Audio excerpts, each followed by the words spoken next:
Hi, my name is Patricia Heavyrunner Wells, and I want to share my granddaughter's story, Shawnie Wagner. Shawnie was 18 years old at the time, and this happened in 2019.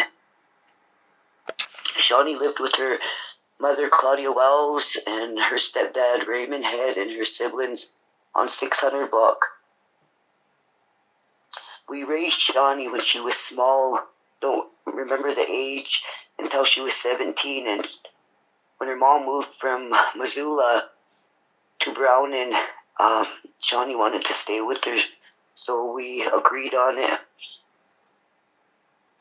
The last time we pretty much got to visit with Shawnie was in the first part of June of 2019. She came to stay with us a few days, and her plans were to move back out and finish up her education out here and go from there.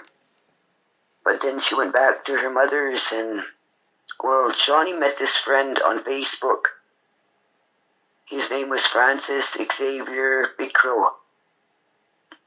Well, he shared his story with Shawnie, that he was homeless, living on the streets, and that he was trying to locate his mother that he hasn't seen for years and years. And the last time he seen her, she was trying to get some guys to beat him up. So Shawnie had really a lot of pity for him too. This is what I heard. And so she collected some money and brought him up to Browning, Montana, to where she lived to help him. And that was in the first part of June when he came up.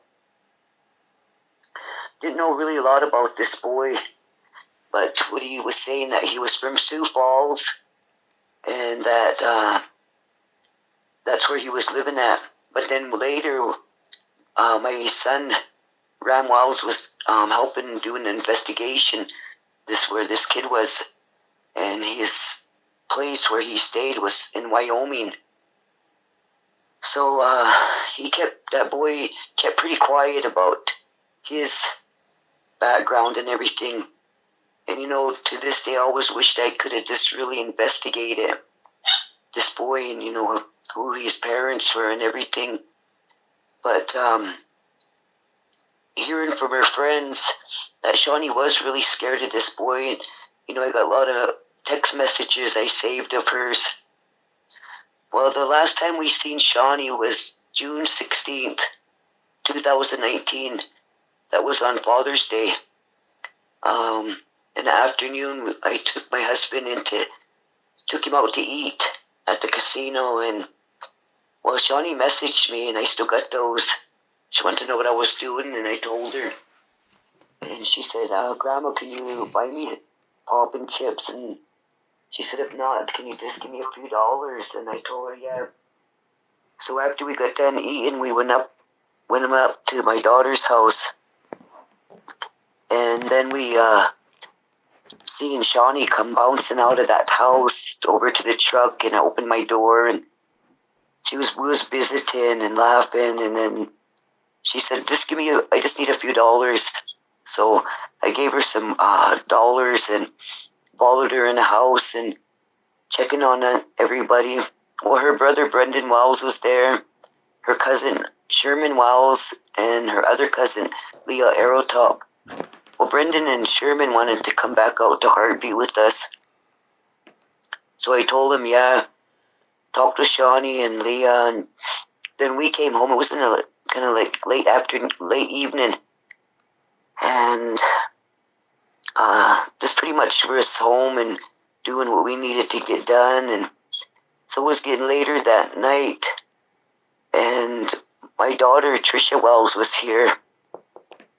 Well, she went up to Heartbeat with her ex-husband, and I was home, and next thing I did get a call from my daughter. She said, Shawnie's drunk.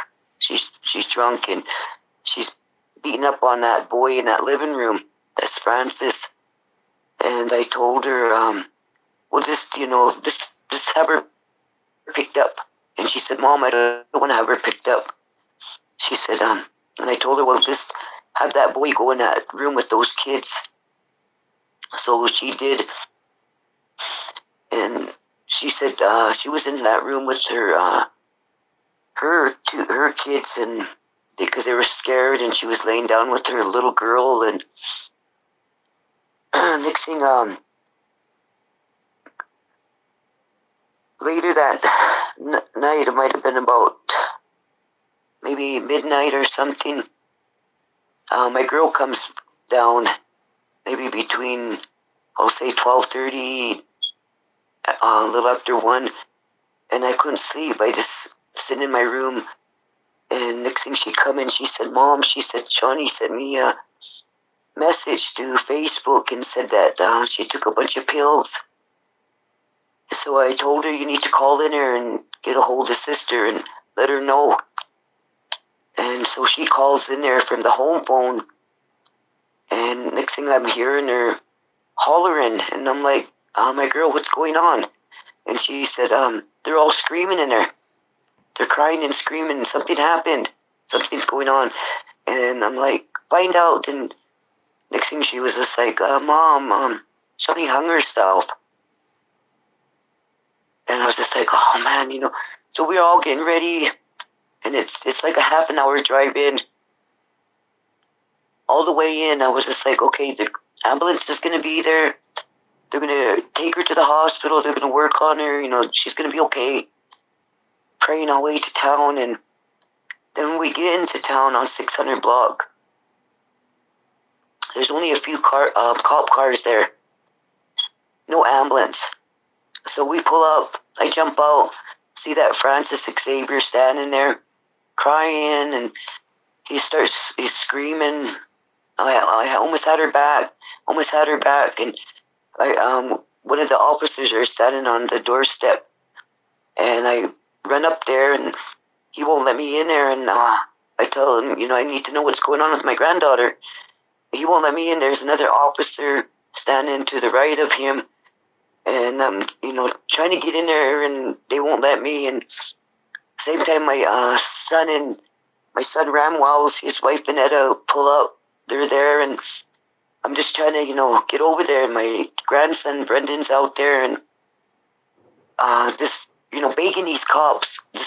I need to get in there. I need to go in there. Can you guys just, if not, can you guys just go in there and just check on her? Can you guys just see if she's breathing, see if she's still alive? And begging him, and that boy's just screaming. So I go over and I tell him, who pulled you off?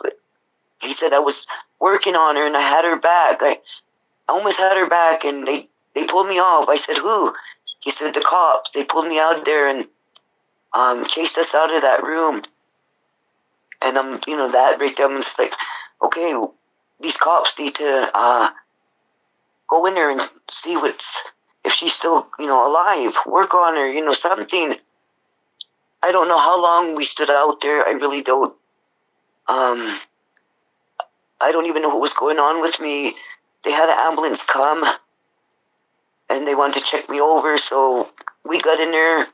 My son and my daughter-in-law followed me. There was a younger lady in there, and I just started begging her, please, can you just go in there? Can you just go in the house? Just check my granddaughter. That's all I'm asking. I just kept begging her, crying, and she was like, I can't. She said, I can't. She said, they already told me I can't go in there. And she checks me over, then she then we come out of there, go back over there, and I'm just losing it. I mean, I'm really losing it on these cops. Next thing they said, they're going to transport her to the IHS, and so I'm just like, really glad they're taking her up there. So we get up there, she's already up there. They had her in this small room, and go over and check on her, and this Francis Xavier comes over there, and while I'm holding my girl, and he starts breathing in her mouth, and something stuck in her throat. Then he walks out. Well, there was the sheriff coroner from Cut Bank and another officer standing in the hallway, and they want to talk to the mother. So she goes out, and I follow, but I'm not really listening to what they're saying. But I guess one of the officers told her if she wanted an autopsy, and she said yes. So after the coroner comes and gets her, we go back over to my daughter's house, and then we just come back out to Hartview. But after we had Shawnie out, I thought, well, she went to get an autopsy, and I thought all these things. But when we brought her to Hartview from Browning, there was just me and my husband, Jimmy Wells. We were at that Brown building, and that guy that works for Foster's, he told us, he said, two things shocked us. The first one is Shawnie didn't get an autopsy. He said the second one was the time of length before we come and got her. She was still limber. And right there, I just lost it. I just cried, and I was just like, oh my God, was my baby alive? Was she still alive? It really took a long time to heal from that right there. Well, anyway, after the funeral, and nobody shared anything with us right away. Because I can't remember how old Shawnie was. She was small, but we raised her, and till she was 17, and she wanted to move in with her mother. So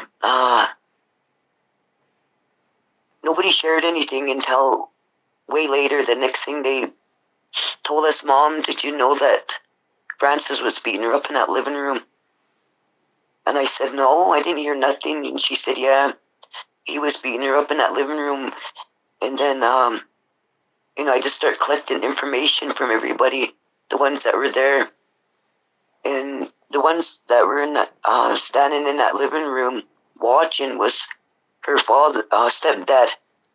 Her stepdad, Raymond Head, and her siblings, some of the siblings. They were crying, and that guy had her on that couch. Francis was beating her up on that couch. And we found our granddaughter's glasses underneath her. She had a friend with her, this Racine girl that she just met just recently. And I've been trying to talk with this girl. She won't talk with me. And, I want to hear her side of the story. So, I guess Shawnie ran out the door. This girl followed her, and then Francis followed after Shawnie. And Raymond just locked the door, I guess. And I talked with my granddaughter, and, she was really having a rough time crying. And I told her, my girl, why didn't you guys jump over there and look out the window to see what was going on? She said, well, you know how my dad is. He's really mean. And we were really scared of him, she said. So he told us, you guys need to go to bed now. Go to bed. And she said, so we just went in the room, and her brother got on his game, and she said, I just laid down, but that boy went in there, that Francis, I don't know when he went in there or what, but he was in that room with them. But anyway, Claudia said, Mom, I was really, really tired. Really tired. She said, laying with that baby. And her other daughter was in that room with her. And she said that I didn't know Shawnie was home. She said, I kept waking up. And she said, I noticed that Raymond was still up and about, moving around in that house. And I would ask him, did Shawnie come back? No, she didn't come back. Don't lock those doors because she's going to come back home. She said later I find out that Shawnie was in that living room on her phone crying. And next thing we found Leah's iPhone. It was all busted up. The screen was all smashed. If you looked at it, it looked like someone was bending it. And when Leah finally come over to that house, Francis is the one that gave her that phone and said, "Look, Shawnie did." Well, Leah didn't know her cousin was gone already, but I got it fixed. I just haven't got it to where I can, because you can't turn that little thing on to get it on Wi-Fi. But what I found out was Shawnie was on one of these phones. They were both on. They were both in use. Shawnie was on Leah's Facebook, not Leah's Facebook, but on her phone. And Shawnie was logged in on there. She's still logged in on that phone. And Shawnie was logged in on her phone. And the messages that she was sending out, I got all of them. She was talking to a lot of her friends, and she just mentioned, "Oh, it's okay, Francis." That's what she'd say. And these are about midnight. And one of her friends, she told him that this guy's beat the F out of me. And he's like, "Who?" And he never got a response back from Shawnie. And he was coming in, walking in from the log homes in Browning, but he got picked up because he was going to go check on her. But she was getting a hold of other ones. Her brother talked to her on Messenger, and I asked him how she sounded. He said she sounded all right. She said she was just chilling out. He said she was all right, and she got a hold of her auntie. But then we think that Francis or Raymond was on the other cell phone because she's logged in on both of them.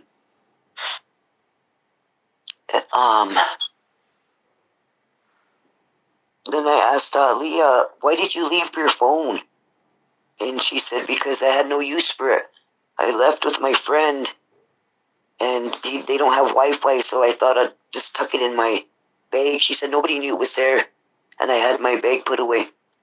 Who was going to it? She said, "I don't know, but that guy's the one that gave it to her." You know, to this day, I'm still working on trying to get her autopsy done. And I'm really hoping that goes through. I'm having her case investigated. Since I've been all over trying to get help from different ones, you know, I know one says suicide, but I don't believe that because Raymond, in his Facebook, he kept saying, "I'm the one that took her down. I'm the one that took Shawnie down." And his daughter was in there, and I talked to her, and she was crying. She said, "No, my dad didn't take her down." I said, "That's what he keeps saying, that he took her down." She said, "No, he didn't take her down. Francis is the one that ripped her out of that closet where he broke some of that pole off of there. He had her later on that bed, and Raymond said that they spilled water on her, but there was no, so her clothes weren't wet. There was just drips. You could see on her leg, there was drips of water. And he said they were trying to wake her up. Well, my granddaughter Kirsty said that guy started pushing on her chest. I said, "Well, he said he was breathing in her mouth, giving her CPR." She said, "No, he wasn't. He was just pressing on her chest to where you could hear popping sounds, popping." And then he stopped and he looked at me and said, "Oh, we got a flat line. She's gone." She said that's all he did. And he left from that room. And here he was out there crying, saying those cops ripped him off of Shawnie. And, you know, their stories don't add up. And I let, you know, the investigator know about that. And, okay, the thing that really hurted and troubled me was to find out that my granddaughter, Shawnie, was pregnant How many months, I don't know. And then this boy posted that Shawnie was on meth. That wasn't true. When we got her test from Foster's, it had no drugs in her. The only thing she had in her system was the alcohol. And no cops come there. There was no cops the next day to do an interview, to check her room out. My son and my daughter-in-law, my son Ram Wells and my daughter-in-law Vanetta, are the ones that investigated. They're the ones that found out where this boy was from, found out who his mother was. She's the one that stayed in Sioux Falls. And he had a former girlfriend that was on Facebook. Her name, she went by Petty May, but that was her grandmother's name, I guess. Well, I got to talk with her, and I got all the messages from her. And what I heard was this boy, I don't know if it was her or another girlfriend, but they also found her sister hanging. And then this Francis was telling my son days later that he had a girlfriend and that she was being stabbed up, and that he had to run into town to get on Wi-Fi to talk to her. And I'm like, while she's being stabbed up? That don't make sense. And those kids were really scared of this boy. I guess he was a pretty scary kid. Something might have been wrong with him, I don't know. And how he got a hold of Shawnie was through somebody that he went to school with in Wyoming at a Job Corps. That's what I found out. This boy mentioned Shawnie. Why, I don't know. And that's how this boy got in touch with Shawnie. And this boy come up, and 2 weeks later, my granddaughter was gone. Things just don't add up, To myself, I don't believe Shawnie took her life. I think somebody done that to her and made it look like a suicide. She got a hold of her auntie, said she took a lot of pills, and I don't think that was her messaging. I think it was someone else that was messaging. Shawnie's black sweater had a footprint on it. Like somebody was stepping on her. And then I found another footprint on the windowsill of her room, like it was going out. So I gave that to the investigators because I took pictures of them and asked, finding out if they matched. And she took 2 pictures before she passed away. She loved to take pictures. That one took billions and billions of pictures, but she took a picture of her and her friend that night. And this girl even lied to me and said that Shawnie's the one that wanted to drink.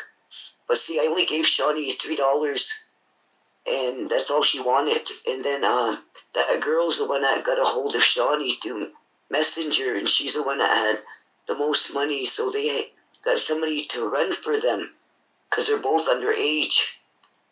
And that's where the alcohol comes in. But Shawnie wasn't drinking a lot, because what I heard was the ones that were running for her, the ones that drank up her alcohol, and Shawnie was upset over that. But I've been trying to get a hold of this girl. I just wanted to sit down and talk with her, but she won't talk to me. And one thing that she said that kind of surprised me was she told Shawnie's brother that when she went to her uncle's house, she didn't mention his name, that this Francis Xavier Big Crow was at his house. And I'm like, how does this boy know who her uncle is? So that kind of made me think, and I brought that up to the investigator. Even the phone, he's the one that gave it to her. He's the one that wrote that letter, and he even had another paper with names on there. I can't remember if there was 5 or 6 names. People local there, and he destroyed that already. The suicide note, I asked him, and I got the messages on my phone that I asked him, where did you find the suicide note? He said it was in a shoebox in the drawer. There was no shoebox at all in that drawer. And that would have been folded. This wasn't folded. And we had her a day and a half in Browning. And this boy, he walked over there to where my paperwork was, and he ripped that suicide note out of that tablet book. I still got the tablet book. And when I was going to show Shawnie's grandmother and another relative that note, it wasn't in there. So one of Shawnie's friends, this Carly, was in the kitchen. So I asked her, where's that note that was in here? She said, Francis was over there. He was going through that, and he ripped the paper out of there. So I had to get a hold of Claudia and let her know, I need that note. Why was this boy trying to hold on to that note, that letter? So she gave it back to me, and I hung on to that. I don't understand why he hung on to that, or that. I don't think my granddaughter wrote that. That's why he was trying to take it. And we're the ones that had to dig up all this stuff and do our own investigation on my granddaughter.